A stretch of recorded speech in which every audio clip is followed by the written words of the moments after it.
இந்த வீடியோவில் நம்ம ரீப்ளேஸ்மெண்ட் ப்ராப்ளம் பார்க்க போகிறோம். பிஜி TRB ப்ரிப்பேர் பண்ணிகிட்ருக்கீங்க அப்படின்னா ரீப்ளேஸ்மெண்ட் ப்ராப்ளம் வந்து ஒரு முக்கியமான ப்ராப்ளம்.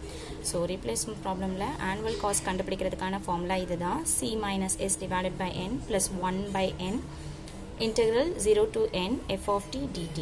ஓகே, இது வந்து t வந்து கண்டினியூஸ் வேரியபிளாக இருந்ததுன்னா இந்த ஃபார்முலா யூஸ் பண்ணுவோம். இதுவே t வந்து ஒரு டிஸ்க்ரீட் வேரியபிளாக இருக்குது அப்படின்னா annual cost is equal to C minus S divided by n plus 1 by n summation t is equal to 1 to n f of t if t is discrete. Okay, so continuous core formula, discrete core formula. And இதில் Cங்கிறது எதை denote பண்ணுது அப்படின்னா capital cost of equipment define பண்ணும். And Sங்கிறது scrap value சொல்லுவோம். Nங்கிறது number of years சொல்லுவோம். f of t அப்படிங்கிறது வந்து maintenance cost அப்படின்னு சொல்லுவோம்.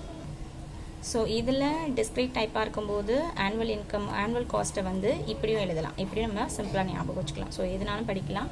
ஸோ ஆனுவல் காஸ்ட் அப்படிங்கிறதுக்கு டிஸ்க்ரீட்டாக இருந்தால் ஒரு ஃபார்முலா, கண்டினியூஸாக இருந்தால் ஒரு ஃபார்முலா. ஸோ இப்போ நம்ம இதை வச்சு ஒரு மாடல் சம் பார்க்கலாம். இந்த ப்ராப்ளம் வந்து 2012 கேட்டிருந்தாங்க. The cost of machine is ₹6,100 and it's scrap value is ₹100. So scrap value கொடுத்துட்டாங்க 100ன்னு, அண்ட் காஸ்ட் அதாவது சி வந்து கொடுத்துருக்காங்க 6,100 அண்ட் இயர்ஸ் மெயின்டெனன்ஸ் கொடுத்துருக்காங்க. மெயின்டெனன்ஸ் காஸ்ட் அப்படிங்கிறது தான் எஃப் ஆஃப் டி. நமக்கு எந்த இயர் வந்து அதை ரீப்ளேஸ் பண்ணணும் அப்படிங்கிறது நம்மளுடைய கொஷின். 4 ஆப்ஷன்ஸ் கொடுத்துருக்காங்க. ஸோ கிவனில் வந்து சி எடுத்து எழுதியிருக்கோம், எஸ் எடுத்து எழுதியிருக்கோம். இது ஒரு டிஸ்க்ரீட் டைப் அப்படிங்கிறதுனால ஆனுவல் டோட்டல் காஸ்ட்டை வந்து A of n is equal to C minus S plus summation F of t by n use பண்ணுறோம். இந்த இடத்துல summation F of t அப்படிங்கிறது cumulative frequencyங்கிறது ஞாபகம் வச்சுக்கோங்க. So summation F of t அப்படின்னு ஒன்று நம்ம F of t எல்லாம் ஆட் பண்ணணும்னு கிடையாது. summation F of t இந்த சென்ஸ் இதுக்கு cumulative frequency கண்டுபிடிச்சு நம்ம அதை யூஸ் பண்ணணும். So first C minus S கண்டுபிடிக்க போகிறோம். ஸோ Cங்கிறது காஸ்ட் நம்மளுக்கு கொடுத்துருந்தாங்க 6,100 அப்படிங்கிறது கொஷின்லேயே, மைனஸ் எஸ்ங்கிறது ஸ்கிராப் வேல்யூ 100 கொடுத்துருந்தாங்க. ஸோ டிஃப்ரென்ஸ் கண்டுபிடிக்கும் போது 6,000 கிடைக்கும். அண்ட் இயர்ஸில் கொடுத்துருக்கிறது எல்லாமே நம்ம எடுத்து எழுதிக்கிறோம். அண்ட் மெயின்டெனன்ஸ் கொடுத்துருக்கதை F of t எடுத்து எழுதிக்கிறோம். ஸோ இயர்ஸ் எழுதியிருக்கேன், F of t எழுதியிருக்கேன்.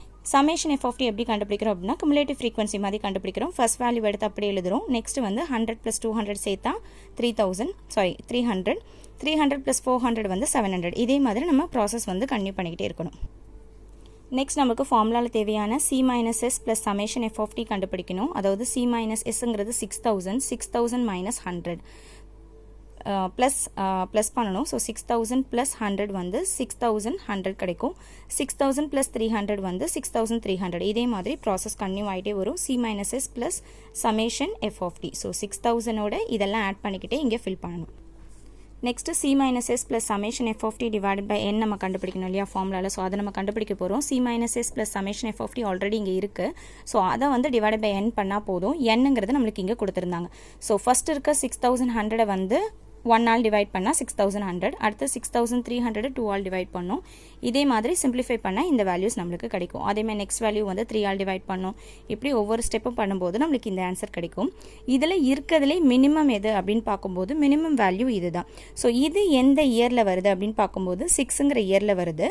So machine should be replaced after 6 years அப்படின்னு கன்க்ளூட் பண்ணும்.